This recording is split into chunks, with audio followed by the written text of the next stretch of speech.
that day, I worry about the rest of us. See, still smiling. You give me hope. You give me hope. Oh, that's Yeah, we were in Ohio. good spirits. How could she not? That has to learn that you're probably bad.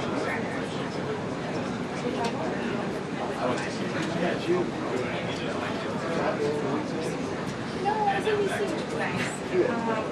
So, yeah. It was for Thanksgiving.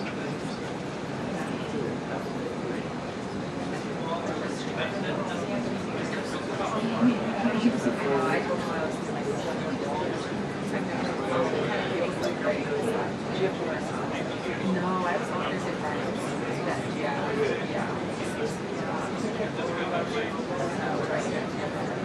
Yeah. I had to, Steve and I were here yesterday, just to get some more, but we figured we needed it.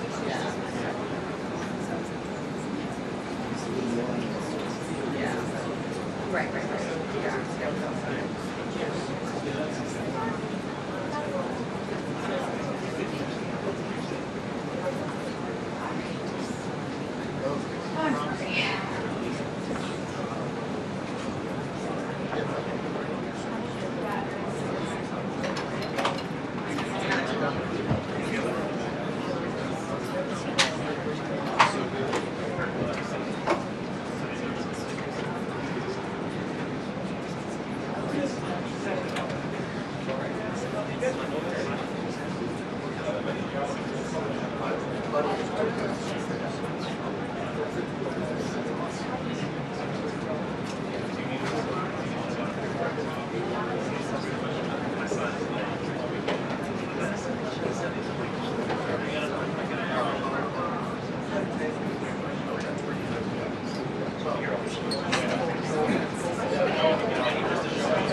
There's on Congress /whatever. There's 9 of them.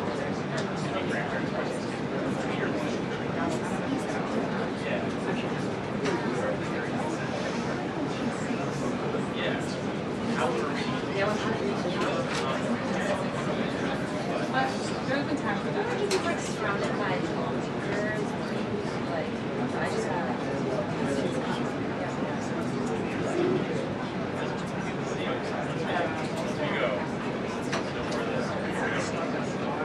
Yeah.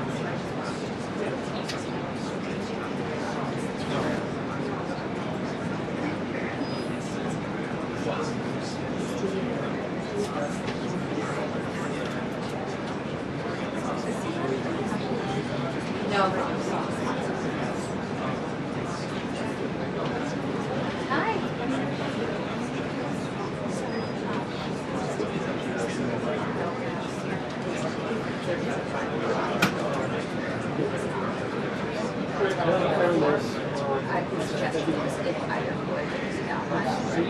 Which makes sense, yeah. I also wouldn't say.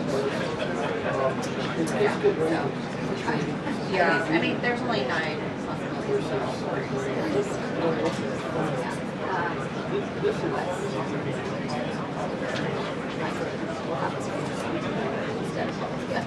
Yeah, exactly. Unlike we have to go online, pick it up and select our store.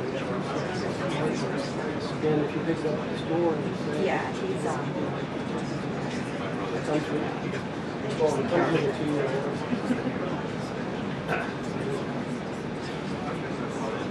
Right. I mean, you can get an additional.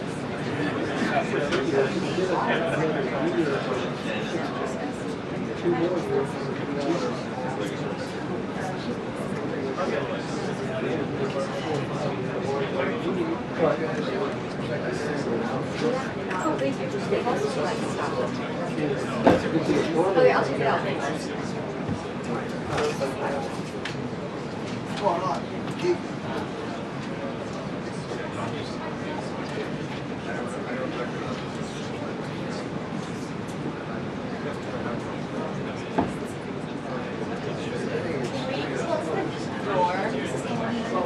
It's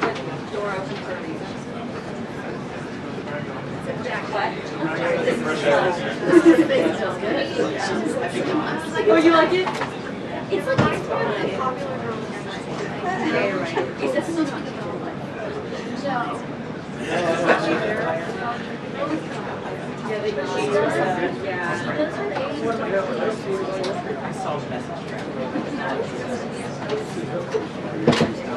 That's what you bring. No, I thought about bringing something from why it is?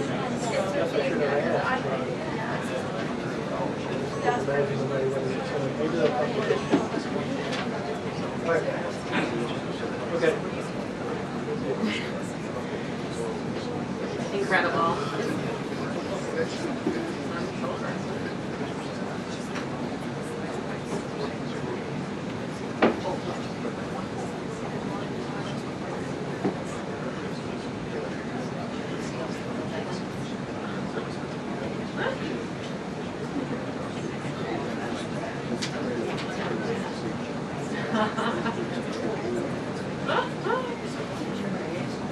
No, unfortunately, I've been my journal for a while now.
Should be there.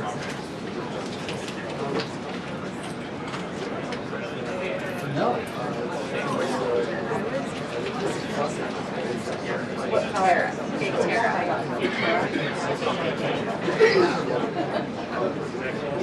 That's my kid. That's that.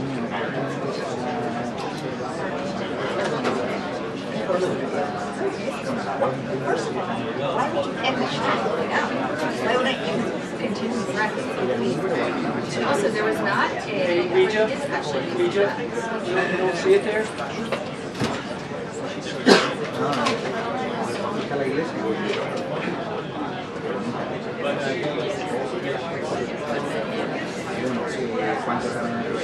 check it? There? Who's on you? Huh? Is there a lock here? You checked it in earlier.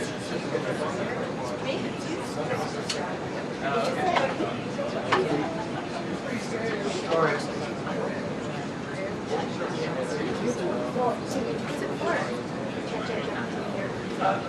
Let me.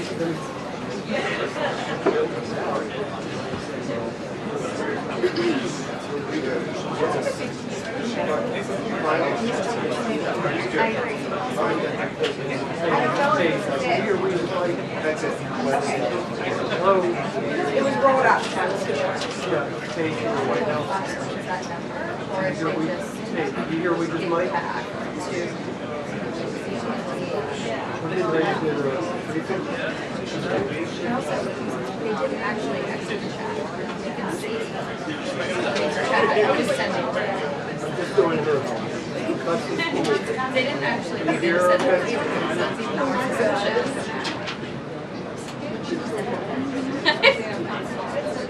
Selfie. I'm sorry. Hey, missing you.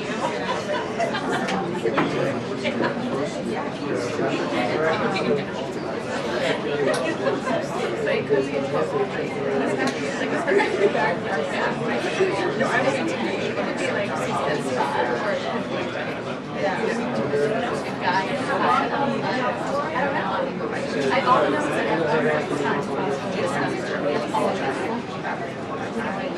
oh, that still wondering who you are. I remember it was you.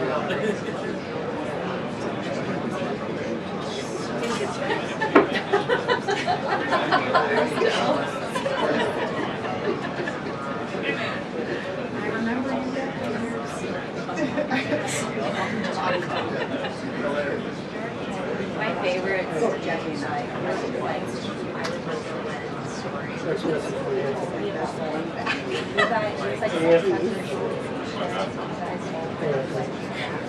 Yeah, I'm here. Make sure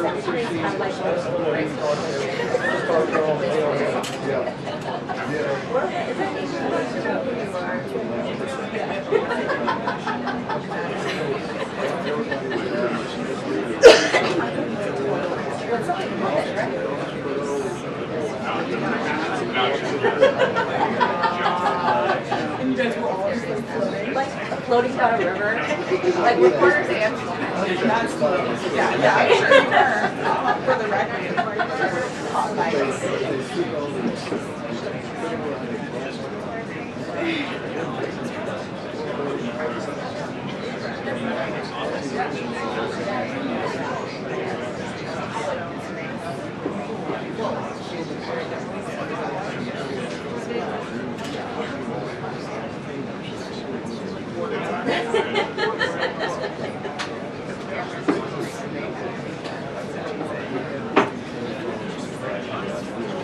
It's the song.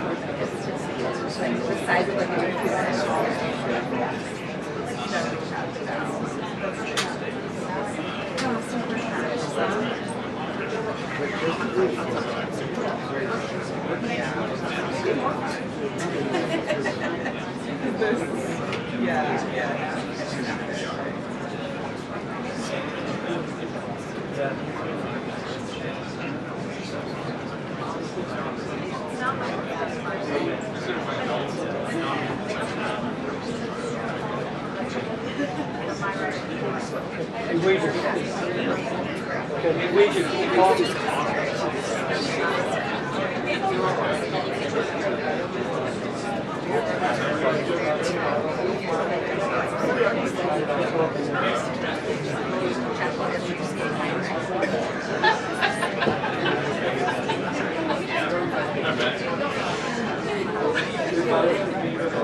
not terrible.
turn on metal turn.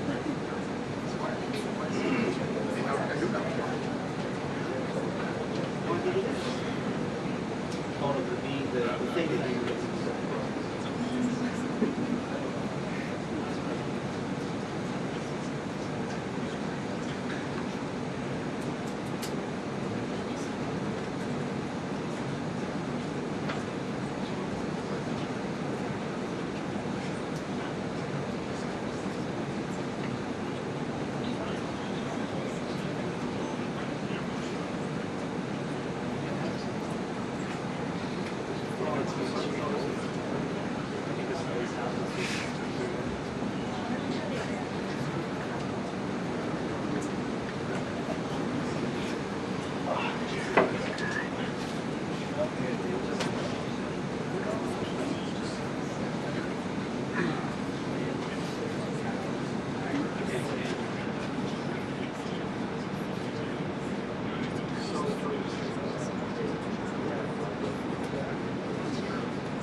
this one's a little skew.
This one's not square.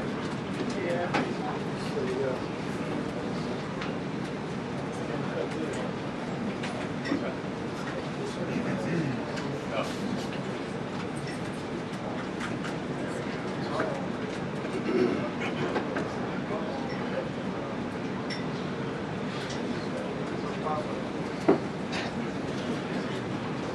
What? That's why it's messed up.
you have to do.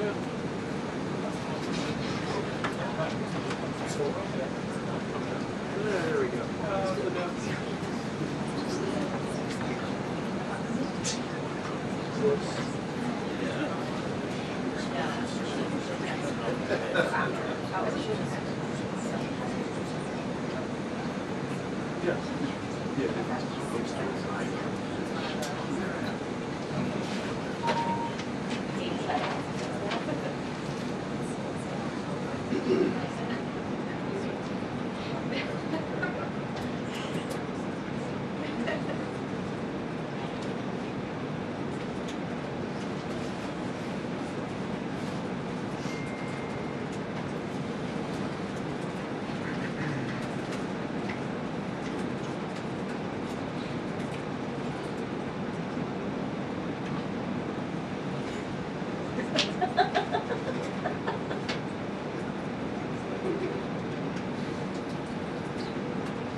Good afternoon, everybody. I apologize for my tardiness. We had some technical difficulties, as you could see, but I think we are ready to rock, so let's get to it. I'll begin this week with some scheduling announcements for President Trump's very busy week ahead. Tomorrow, President Trump will host his 9th cabinet meeting of the year alongside his incredible cabinet, who continue to deliver for the American people at a record pace. Later in the afternoon tomorrow, the president will make an announcement in the Oval Office on his initiative to create Trump accounts to give the next generation of Americans a jump start on savings. It will be a very exciting announcement indeed, especially for all of the parents across the country with young children and babies. On Thursday, President Trump will host the presidents of the Republic of Rwanda and the Democratic Republic of Congo to sign the historic peace and economic agreement that he brokered. On Thursday night, the President and the First Lady will celebrate one of America's greatest traditions, the lighting of the National Christmas Tree on the Ellipse. And on Friday, President Trump will attend the FIFA World Cup final draw at the Kennedy Center. You all will be seeing and hearing from the President every day this week, so you have me today, and then he will take on the rest of the week himself. Next, I would like to address the horrific tragedy that took place in our nation's capital that last week. A foreign terrorist that the Biden administration failed to properly vet ambushed 2 members of the West Virginia National Guard who were honorably serving here to keep the residents and visitors of Washington, D.C. safe. U.S. Air Force Staff Sergeant Andrew Wolf was severely wounded in the attack and remains hospitalized while he continues to fight for his life. Tragically, U.S. Army Specialist Sarah Beckstrom died of her wounds. She was just 20 years old. President Trump and the entire White House are praying for Andrew's full recovery at the request of his parents and their personal phone call with the president over the weekend. And we are keeping Sarah's family and friends in our prayers during this unimaginably difficult time. Sarah and Andrew represent the very best of America. 2 young patriots who were willing to put on the uniform and risk their lives in defense of their fellow Americans. Both of them truly embody the profound words spoken by Jesus Christ in the gospel. Greater love has no one than this, to lay down one's life for one's friends. Sarah and Andrew are heroes, and we will never forget their sacrifice.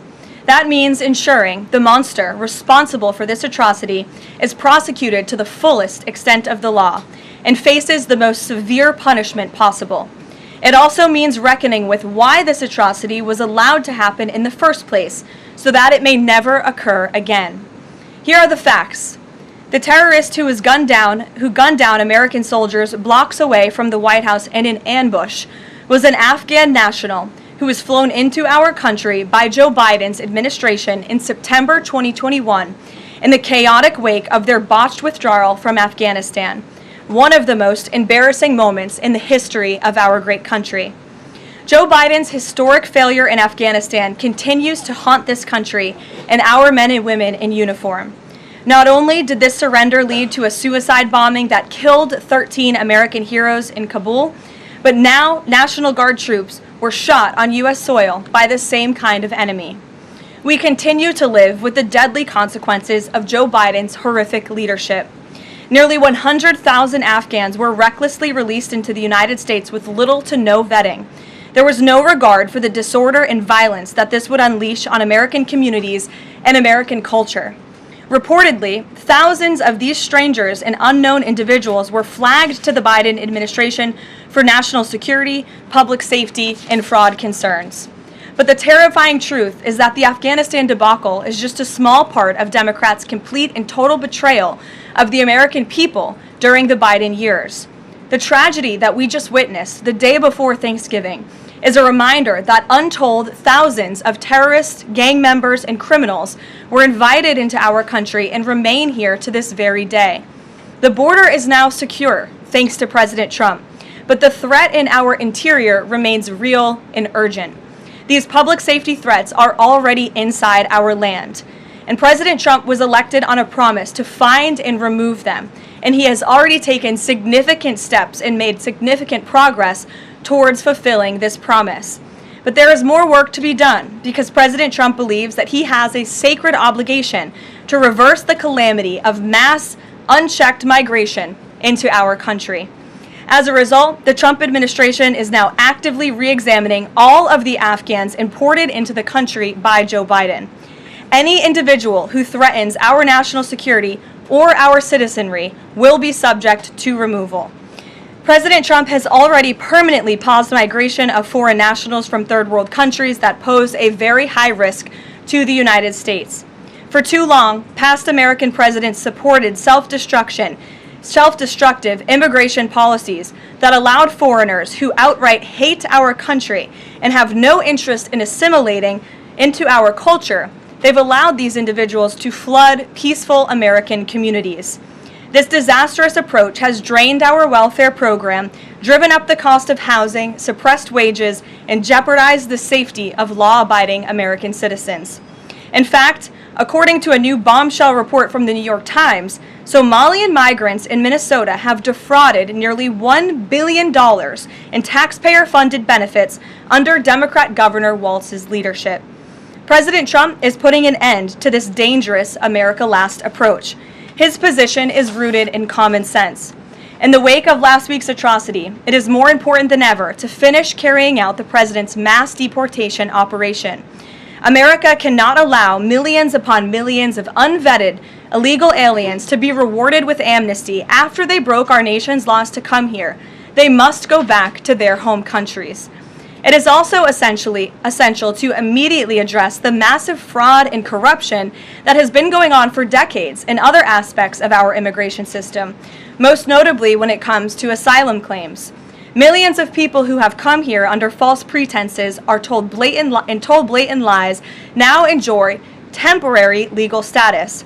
President Trump is ending this scam as well, and I would point out that the Democrats have tried to block this administration from doing so at every turn with lawsuit after lawsuit. The hard truth is that even when it comes to our legal immigration system, past presidents have failed to ensure that all prospective citizens love America, will add value and contribute to our communities, and will assimilate into our culture. Leaders have a duty to defend and advance the interests of their own people, not foreign nationals. Leaders also have a duty to preserve the integrity and character of our nation's national identity.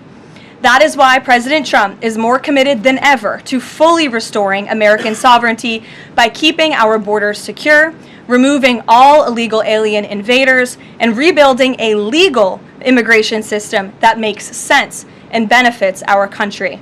President Trump has no higher responsibility than to defend our homeland and our people, and he will never waver in doing so.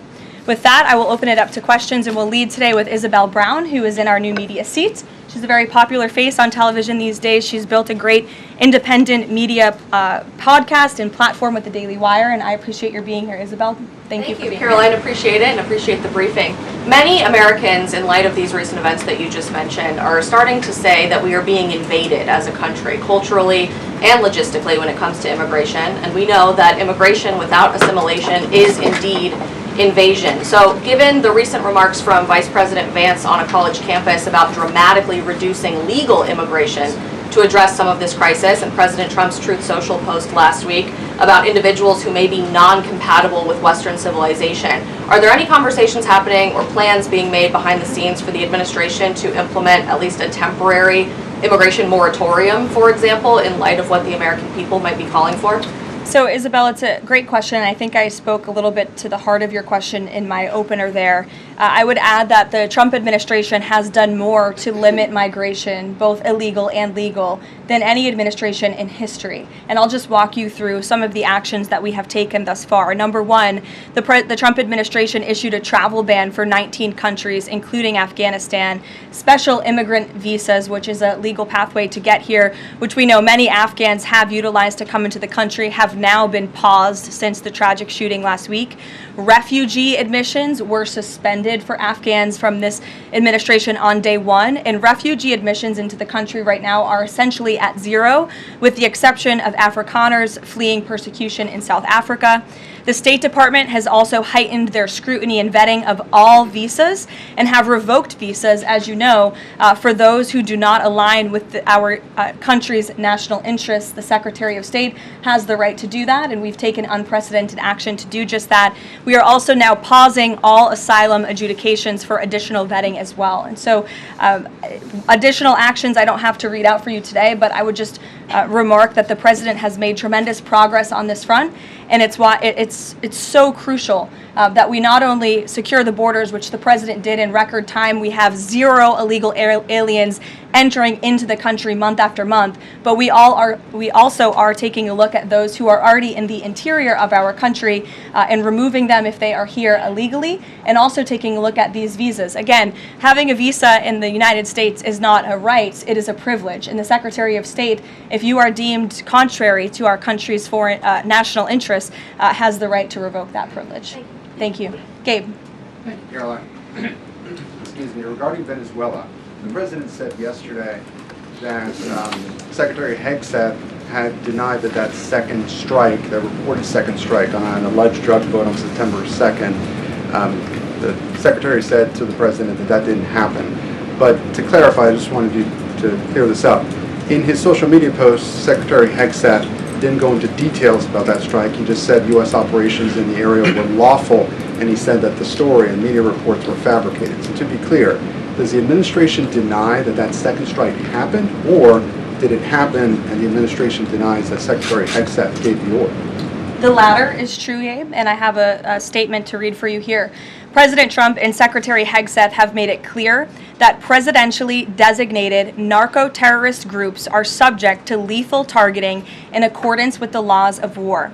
With respect to the strikes in question on September 2nd, Secretary Hegseth authorized Admiral Bradley to conduct these kinetic strikes. Admiral Bradley worked well within his authority and the law, directing the engagement to ensure the boat was destroyed and the threat to the United States of America was eliminated. And I would just add one more point to remind the American public why these lethal strikes are taking place. Because this administration has designated these narco-terrorists as foreign terrorist organizations. The President has a right to take them out if they are threatening the United States of America and if they are bringing illegal narcotics that are killing our citizens at a record rate, which is what they are doing.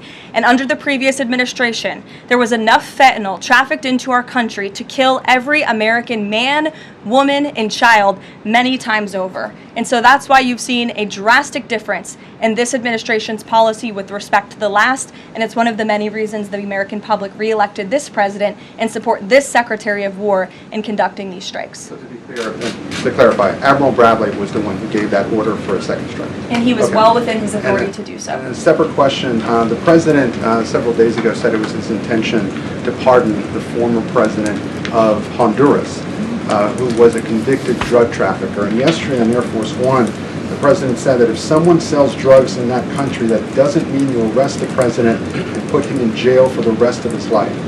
How is that different than what the administration is accusing Venezuela's Nicolas Maduro of? You're cherry picking the president's statement a little bit yesterday, as he also said yesterday the people of Honduras have highlighted to him how the former president Hernandez was set up. This was a clear Biden over prosecution. He was the president of this country. He was in the opposition party. He was opposed to the values of the previous administration, and they charged him because he was president of Honduras. There were some other egregious facts that came out during this trial, and I would encourage you to report on them. His court-appointed lawyer was only given 3 weeks to prepare for trial. He shared that his conviction was lawfare by the leftist party, who, quote, struck a deal with the Biden-Harris administration. Hernandez has highlighted there was virtually no independent evidence presented, and many of his conviction was based on testimony from many admitted criminals who hoped that cooperating would reduce their own penalties. So the president heard the concerns from many people, as he does, and he's, of course, within his constitutional authority to sign clemency for whomever he deems worthy of that. Jackie. Thank you, Caroline. Following up on Gabe's question, you said that the follow-up strike was lawful.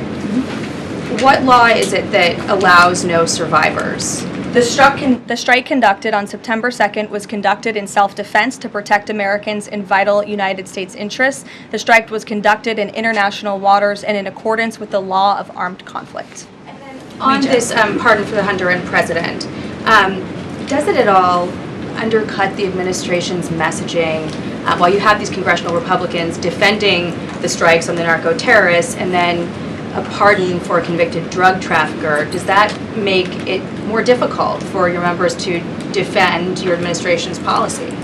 I don't think so, Jackie. I think that President Trump has been quite clear in his defense of the United States homeland to stop these illegal narcotics from coming to our borders, whether that's by land or by sea.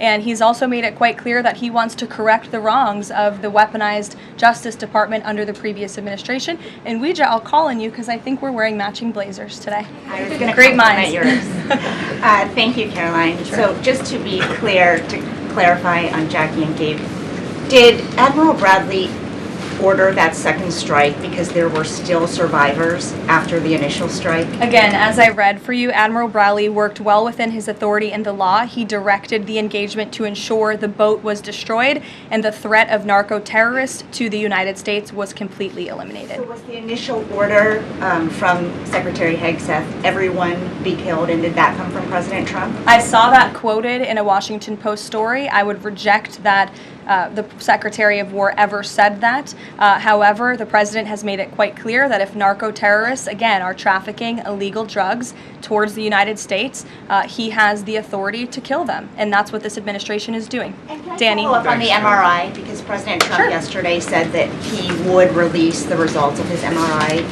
Is that happening right now? It is happening right now. As part of, and this is a summary from the president's physician, and we will release it right now. I think my team has it teed up for all of you. I'll read it for you, and then you'll get it physically as well. As part of President Trump's comprehensive executive physical, advanced imaging was performed because men in his age group benefit from a thorough evaluation of cardiovascular and abdominal health. The purpose of this imaging is preventative, to identify any issues early, confirm overall health, and ensure the president maintains long-term vitality and function.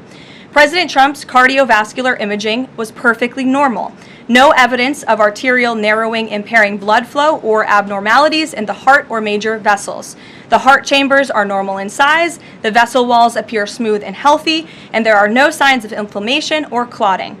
Overall, his cardiovascular system shows excellent health. His abdominal imaging is also perfectly normal. All major organs appear very healthy and well perfused. Everything evaluated is functioning within normal limits with no acute or chronic concerns. In summary, this level of detailed assessment is standard for an executive physical at President Trump's age and confirms that he remains in excellent overall health. Again, we will provide that to you. I think that's quite a bit of detail, and in the effort of transparency, the president promised it last night, and we have delivered today. So there you go. Danny. Thanks, Caroline. Just going back to Venezuela, can you confirm that President Trump is going to be hosting a meeting of his national security team in the Oval Office today on Venezuela? And what are they going to discuss? Are they hoping to reach a kind of final decision on that? Out of the effort of transparency, I will confirm that the president will be meeting with his national security team on this subject and on many matters. He meets with his national security team quite often. He's the commander-in-chief. It's part of his responsibility to ensure that peace is ongoing throughout the world. I'm definitely not going to detail the specifics of a meeting between the president and his national security team that's taking place in the Oval Office, but I'm happy to confirm that meeting is taking place for you. Can you tell us, is there still, what's the position on whether US troops on the ground is a possibility there? Is that, I know you've answered that before, but what's the current operative in Venezuela? I think my previous answer stands. There's many options at the president's disposal that are on the table, and I'll let him speak on those. Ed. Thanks, Caroline. The U.S. announced a trade framework deal with the United Kingdom on pharmaceuticals, where they will pay 25% more, and the savings theoretically will go back to American consumers. What guarantees are in that savings will in fact go back to the American consumer and not be sucked up by the company? I'm going to be honest with you, Ed. I'll get you the answer to that question after the briefing. So the American Rescue Plan, sure. Funded a number of universal income. Kush will get you that answer, right, Kush? My trade guy over here. The American Rescue Plan funded a number of universal basic income programs. Now Cook County, Illinois is extending that program into 2026 with $7.5 million of taxpayer money. What does the White House think about that? I'll also get you an answer on that after the briefing ends. 2 for 2. Go ahead. Sure.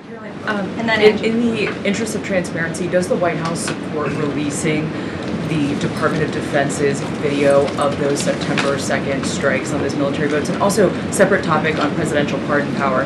Why did the president commute the sentence of David Gentile recently? He was a private equity executive. He served 12 days out of a 7-year sentence.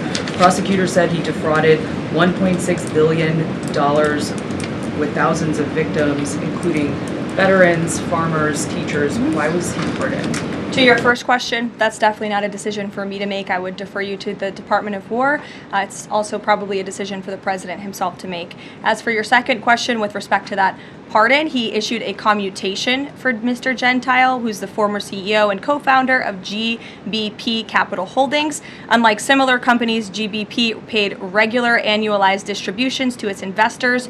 In 2015, GBP disclosed to investors the possibility of using investor capital to pay some of these distributions rather than funding them from current operations. Even though this was disclosed to investors, the Biden Department of Justice claimed it was a Ponzi scheme. This claim was profoundly undercut by the fact that GBP had explicitly told investors what would happen. At trial, the government was unable to tie any supposedly fraudulent representations to Mr. Gentile. In short, again, this is another example that has been brought to the president's attention of a weaponization of justice from the previous administration, and therefore he signed this commutation. So say that these people were defrauded. I just read you a very detailed summary of why the commutation was made. Sure.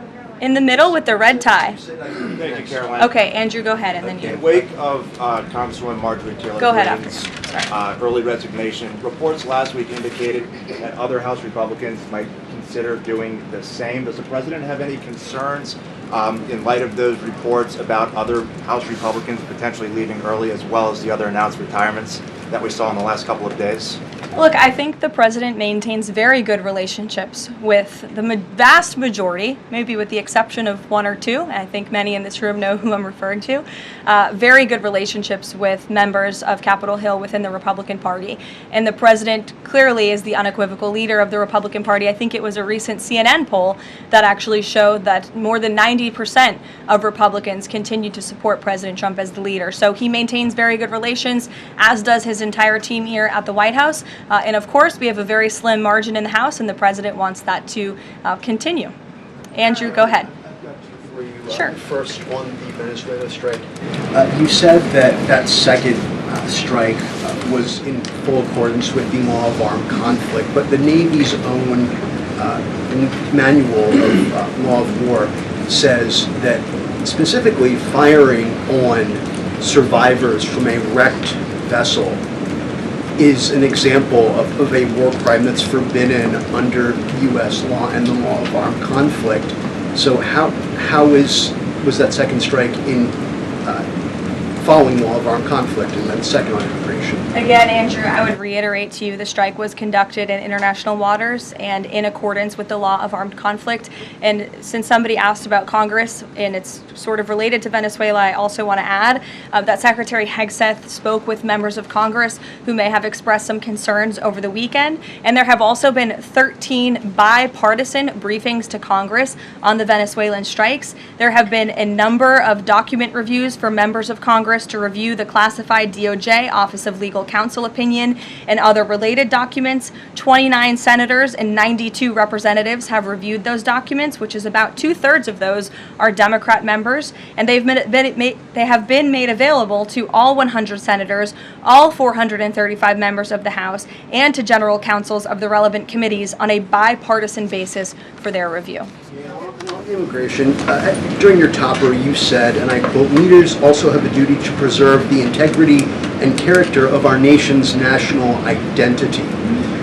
Can you explain what you mean by our nation's national identity and integrity and character, and how would refugees, people coming from war-torn places who are seeking a safe haven in America, like many of our forebears in this room, not add to our nation's integrity and character of our national identity? I'll tell you what does not add to our nation's character and integrity is refugees who come here under the alleged plight of asylum and fleeing persecution, and then come to the United States to abuse our system and rip off American taxpayers. And as I pointed out, the New York Times, to their credit, it was about 6 months too late, but they did write about how Somali immigrants in Minnesota have been ripping off American taxpayers. In fact, 86 people have been charged in a rampant and widespread fraud scheme spanning multiple programs in Minnesota.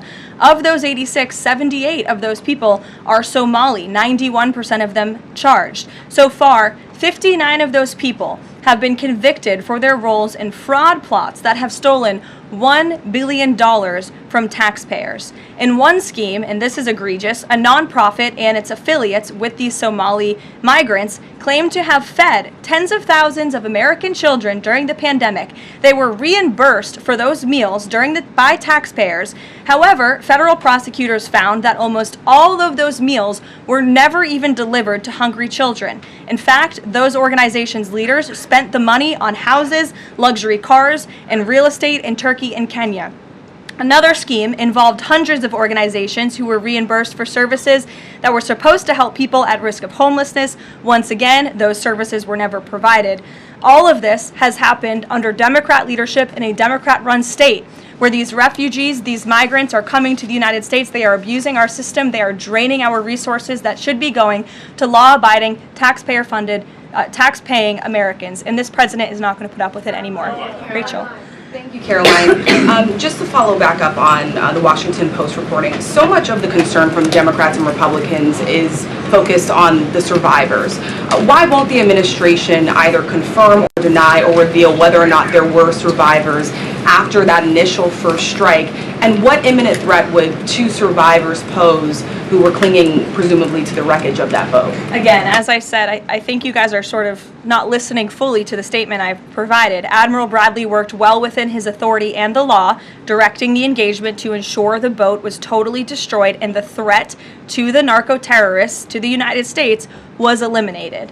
And for any further questions about his thinking, I would defer you to the Department of War. I obviously wasn't in the room for these.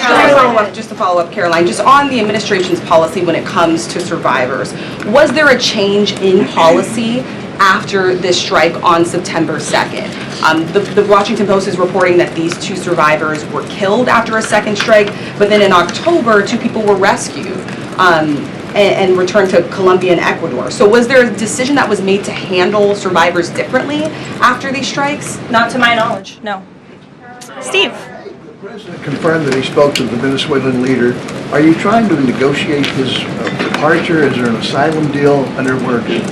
President, as you know, last night on Air Force One, he said, I don't want to comment on that, but I did speak to him in the effort of transparency. So there you go. You got your confirmation. I'll let him speak further if he wishes to on the details of that conversation that took place. Steve Witkoff is headed to Moscow. How close are you to some sort of Ukraine agreement? I think the administration feels very optimistic. Obviously, you've seen, Steve, that the president's entire team, including Special Envoy Witkoff and Secretary Rubio and the vice president and the president himself, Secretary Hegseth as well, have been working so hard on this effort, and they all really want to see this war come to an end. And so just yesterday, Sunday, I believe that was yesterday, they had very good talks with the Ukrainians in Florida, and now, of course, Special Envoy Witkoff is on his way to Russia. This is sort of the shuttle diplomacy that you've seen from this administration play out, where we speak equally with both sides. We've put points on paper. Those points have been very much refined, but as for the details, I will let the negotiators negotiate, but we do feel quite good, and we're hopeful that this war can finally come to an end. Stephen. Thank you, Caroline. I've got a question about Ukraine and then a clarification about the immigration changes that are happening. On Ukraine, President Trump very briefly yesterday said that corruption issues there were not helpful to the peace process following the resignation on Friday of President Zelensky's top aide, Andriy Yermak. We were told from your podium in the prior administration that, quote, there is no indication that there's been any kind of widespread corruption involving U.S. resources in Ukraine. What is the Trump administration's view of corruption issues in the wake of Yermak's resignation, and how is that impacting peace talks? Well, look, I think the president has made it quite clear, as he said last night, corruption is never helpful. And he does not want to see American tax dollars taken advantage of, which is why he has stopped the endless checks that were being written by the previous administration to fund this war. The United States is selling weapons to NATO that are being sent to Ukraine. That's a very different thing than the American people writing blank checks to a war effort very far away. It does not degrade the administration's determination to see this war come to an end, but I think it exemplifies the president's desire to always put the American people and the American taxpayer first. On immigration, you mentioned, or you emphasized that there would be a review of the Afghans who were resettled here under the previous administration. Yes. There's a lot of changes happening right now to asylum and to green card holders. What should the 2 million people with pending asylum claims, or the roughly 1 million people from the 18 other countries of concern, know about what's going on in the review? What's the status of all these other people? They're essentially paused for review, and the Department of Homeland Security is taking this very seriously, because we are not going to allow soldiers like we saw in American streets last week to be gunned down at the hands of these foreign nationals who had the privilege of coming to the United States of America. And unfortunately, this is not the only example of a dangerous Afghan who was let in by Joe Biden, who went on to harm the American people. There was an Afghan national who was let into the country under the Biden administration through Operation Allies Welcome, who shot and wounded 2 Fairfax, Virginia police officers during a routine traffic stop. He was killed by return fire after declaring, quote, "I should have served with the explicitive Taliban."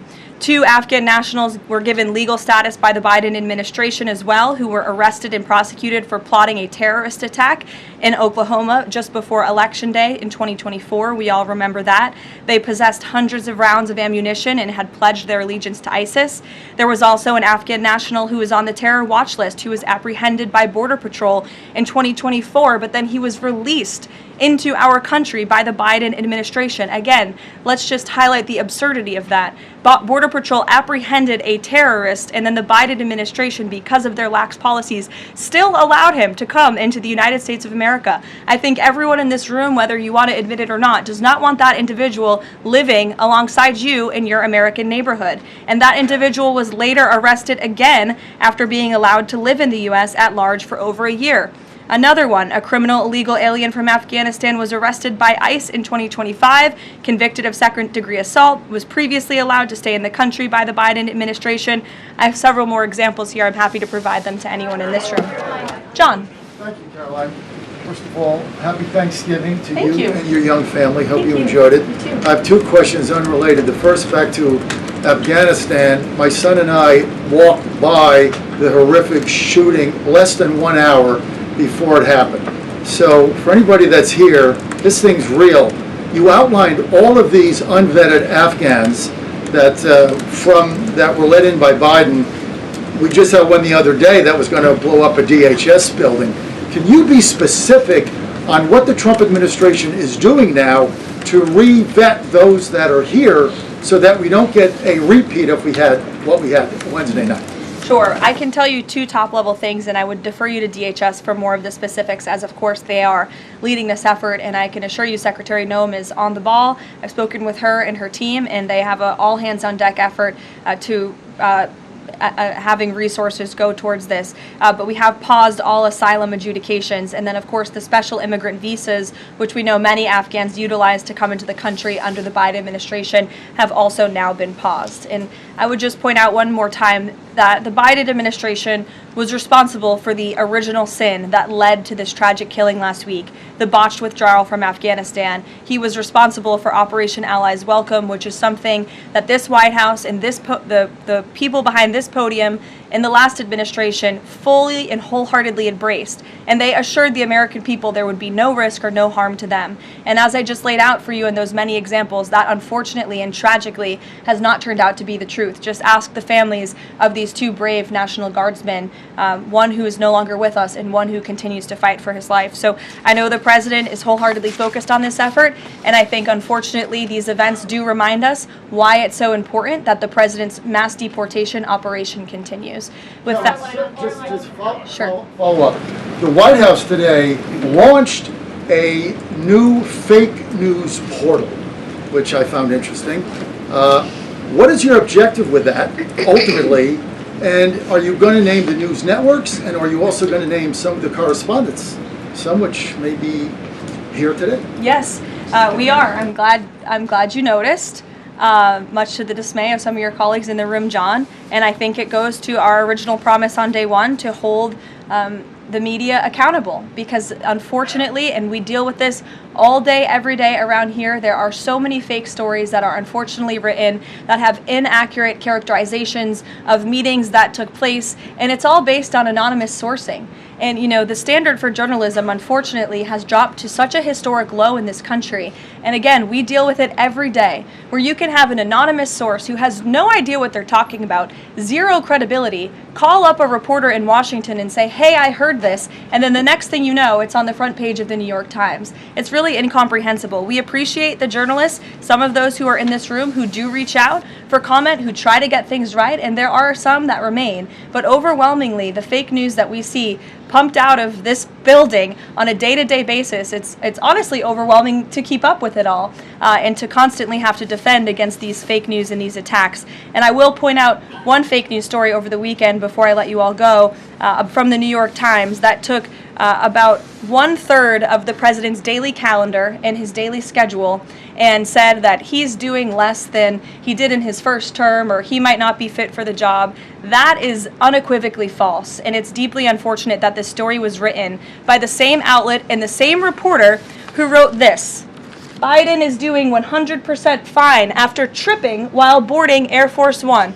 Oh, same outlet, same reporter who wrote that President Trump is not fit for the job. Are you kidding me? You all see him almost every single day. He is the most accessible president in history. He is taking meetings around the clock. Another one. Biden declared, quote, healthy and vigorous after his first presidential physical. I don't see headlines like that too often about this president. Again, same reporter, same outlet who wrote falsely over the weekend that President Trump is not fit for the job. I can assure you he absolutely is. You all see that with your own eyes on a daily basis, and the president's physician has now given you all 3 detailed reports on the state of the president's health. So with that, I will leave you all, and we'll see you tomorrow. Thank you. Thank you, Caroline.